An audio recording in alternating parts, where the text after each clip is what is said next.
Hey everybody, welcome back to Jordan Lee Tarot. So I have two decks for today.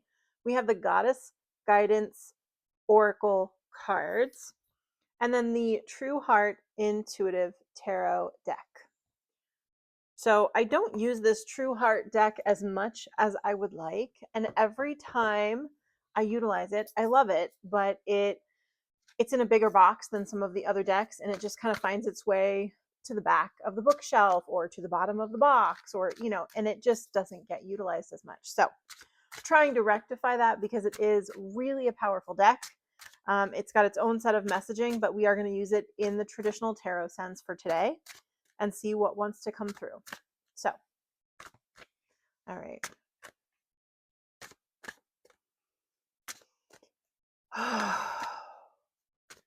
Heavy release.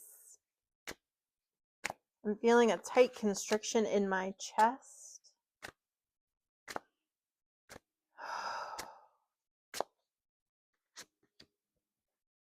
Two of Wands, Prince of Swords. Something about your future being in your own hands, but you're going to have to plan for it. The Prince of Swords. Taking that action when it is time based on thoughts first. This is the Prince of Swords, Page of Swords, same thing. But I am looking at this like someone who is almost an apprentice that is learning how to plan out their life a little bit better. This might have been someone who didn't actually get to plan their own life. They were kind of at the mercy and the whims of other circumstance. And now they're in a different place in their life where they feel like they are now ready, capable, and aware that they can create their own reality. So I think that makes a really big difference, because if we're not aware that we're not making our own choices, or that we're so heavily influenced by those around us that we're not fully making decisions of our own accord, like that's a realization that you might have. I went through layers of that. I was someone in the past who had asked a lot of questions to friends and family, like, what do you think? Does this sound right? Did I handle this okay? And it just got to the point where the people that I was asking were mirroring back to me things that I felt personally were so distorted from what was actually me. Not that they weren't giving good advice sometimes, but that the way that they were seeing me, that mirror reflection of what I was getting, the projection was so strong, that the idea of me was so skewed by their opinions and thoughts that I realized I couldn't ask other people for their opinion anymore. I was just at a place in my journey where only I could answer those questions. And I think this person is coming to that point now, or has been, but now they're taking action to do things in the world or plan things in the world that they want to do with their life. So let me come in with two more. Okay, so previously being trapped, again, feeling like you're trapped, being mentally kind of tied in knots. I mean, I'm seeing her hair kind of pulling down and tethering her to the swords. This is definitely a visual of limiting beliefs. Well, I can't ascend, right? And again, I hate that word, but in this case, release herself, ascend, and get out of the situation. She's trapped, but it's her hair that's grasping on to the things tethering her.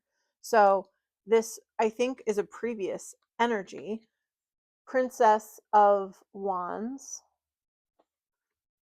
Back this up.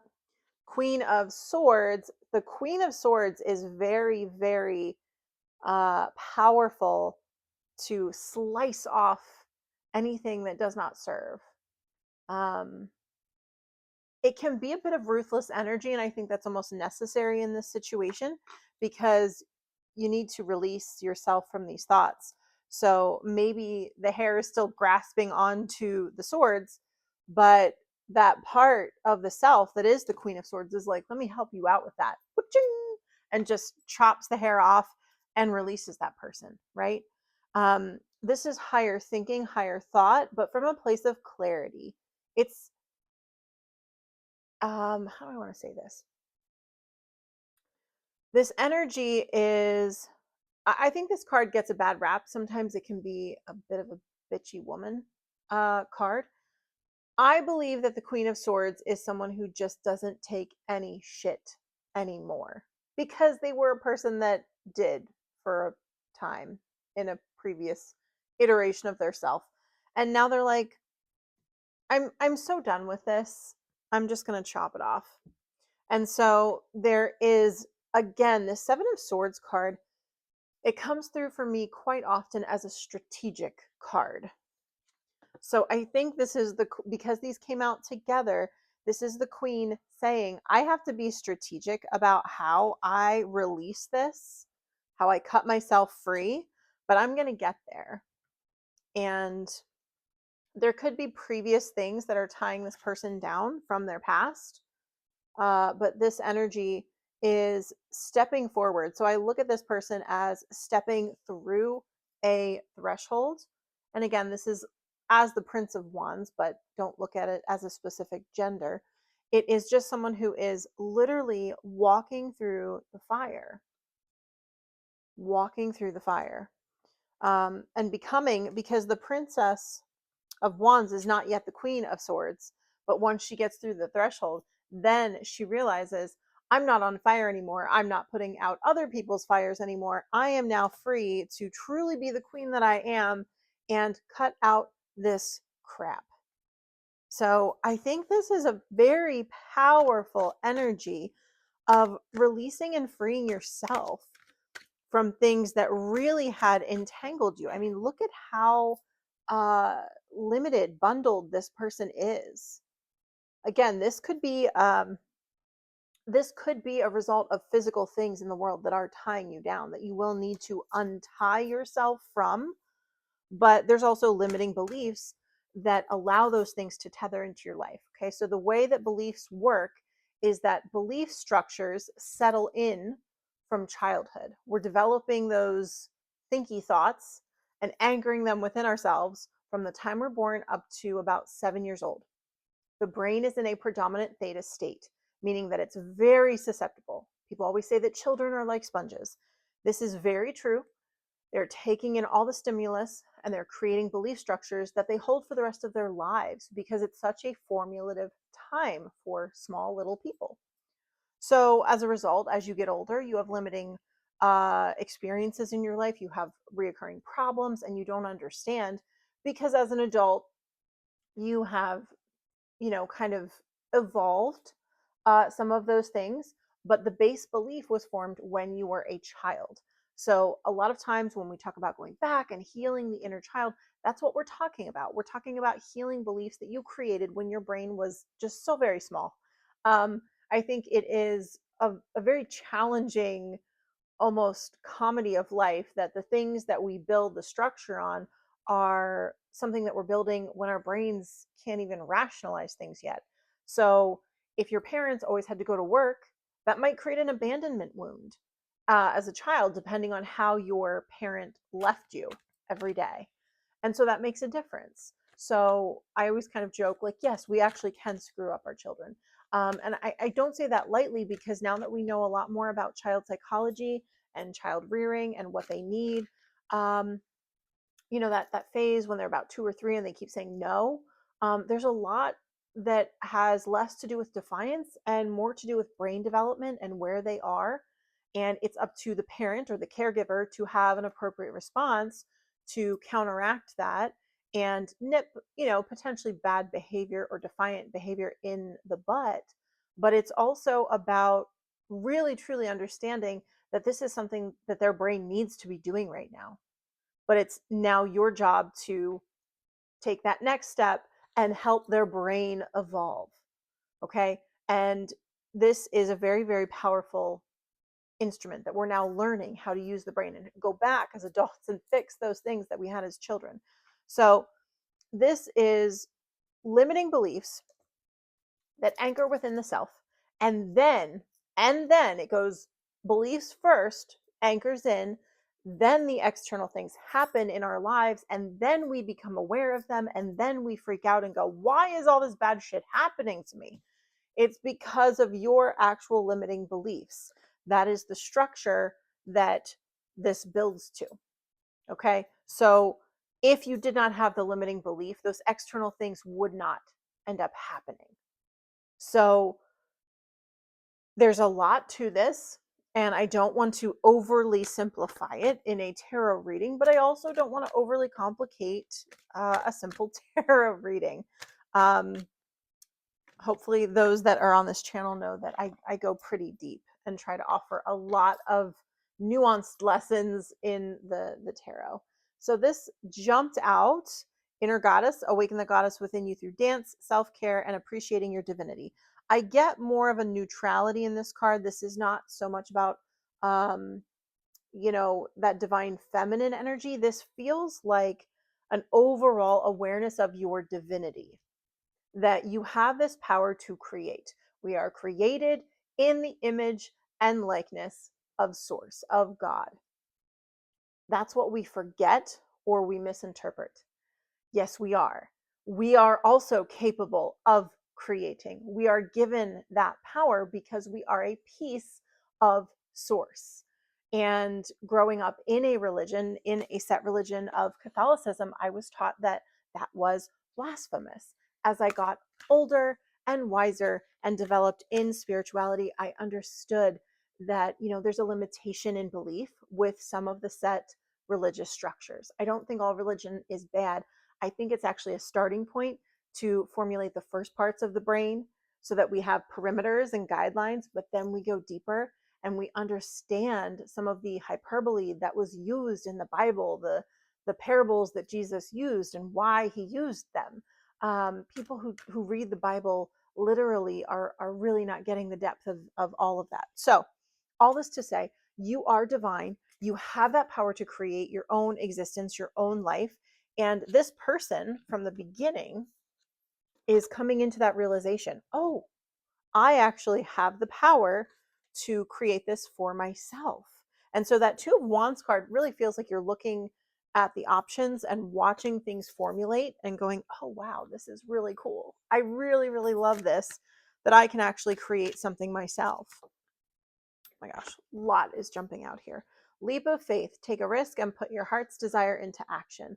So this is the action that follows up the understanding of the divinity and the releasing of these limiting beliefs. So what I'm getting in this reading is that there are people, not just one person, people who have limiting belief structures that allow that to anchor within them, that then create very distracting situations in their external world that they then need to clean up so that they can do what they want to do and actually live the life that they want to live. All that being said, you have a plan within your soul. You have a plan within your soul. And once you clean up and realize, oh, I have options, typically that takes you back to your soul. Your soul then will lead you on the soul journey. And what looks like, oh, I have complete free will choice, is actually you just living your soul's plan that you previously put into motion. So some people say we don't have free will. We do have free will. You do have free will. It just doesn't function exactly like we think it does. So this Queen of Swords is really coming in and doing the necessary chop block and then allowing space for this to even happen. Because if you are still like this, how in the world are you going to get like this? You are being called into your divinity with the want of something better. Inner wisdom. You know what to do. Trust your inner wisdom and take appropriate action without delay. So this came out with that leap of faith card. Okay. You know what to do. Your soul, pictured here as that owl, is going to lead you. And that's going to lead you to the plan that is going to fulfill you anyway. It's not like you're going to have to go do something that doesn't feel right. Parts of that plan are not easy, but the ultimate, what you're going to get out of it, it's the biggest, best thing you could ever imagine for your life. That little whisper within you that's like, oh, if I could only have it, but I can't even dream that dream. Your soul says, yeah, actually, you're supposed to get there. So we're going to grab your hand and we're going to we're going to guide you. Endings and beginnings. I don't think there's any better way to end this reading. The old must be released so that the new can enter. So, this reading is truly about releasing limiting beliefs, stepping into that awareness that you can and should chop out anything that no longer serves you.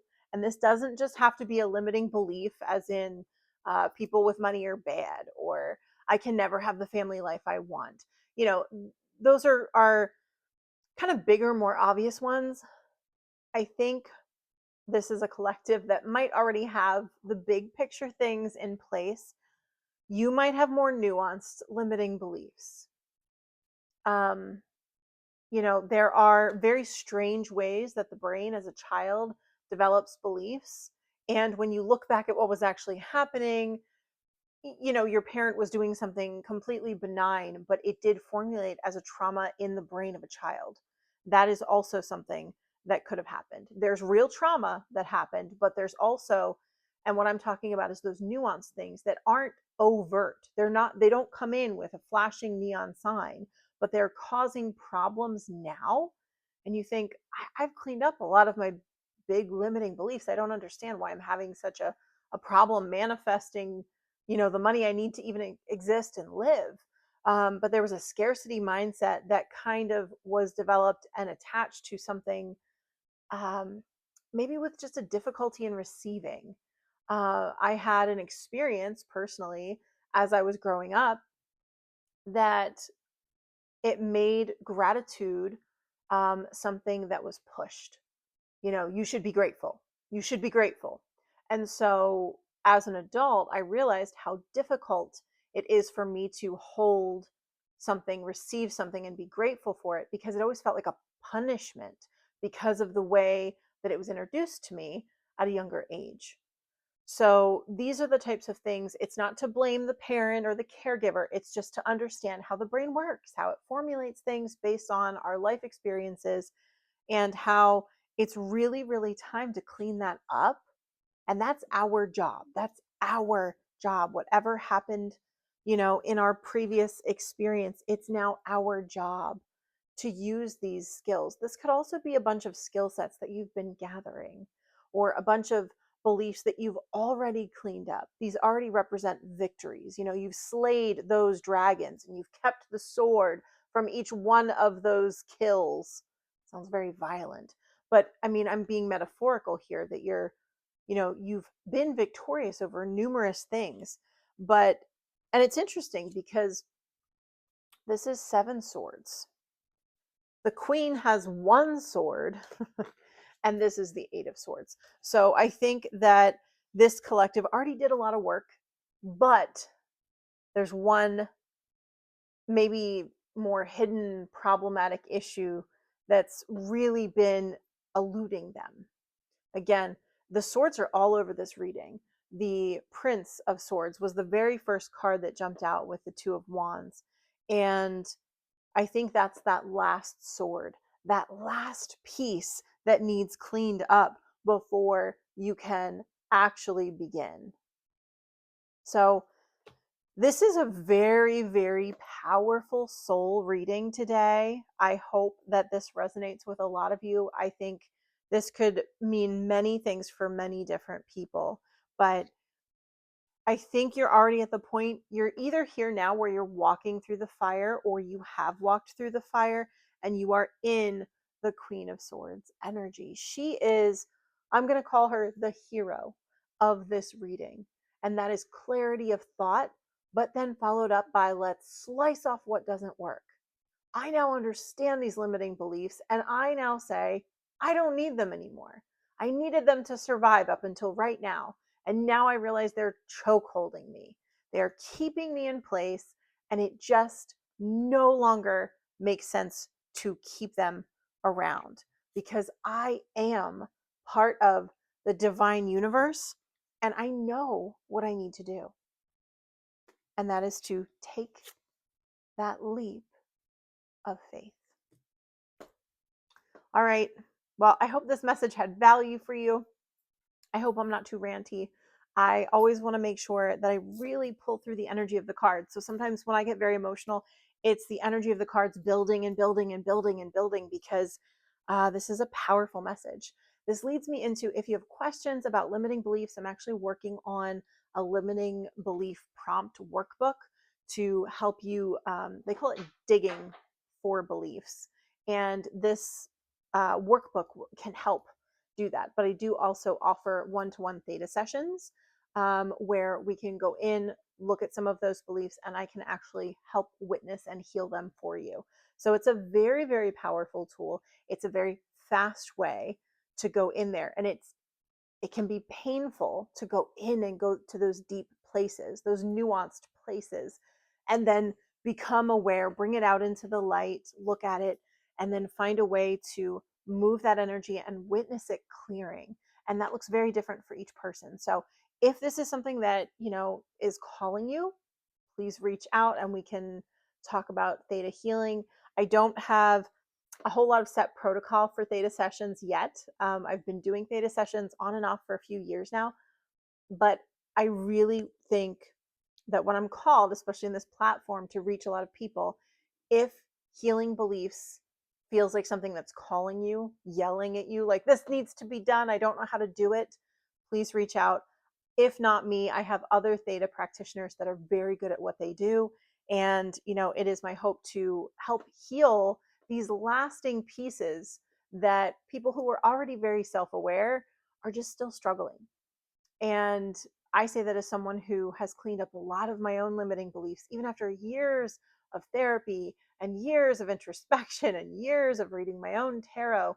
There are some things that just work best when you go straight into the mind, straight into the belief structure, and you clean it from the bottom to the top. So, all right. I hope this had value for you. And until next time, have a beautiful day.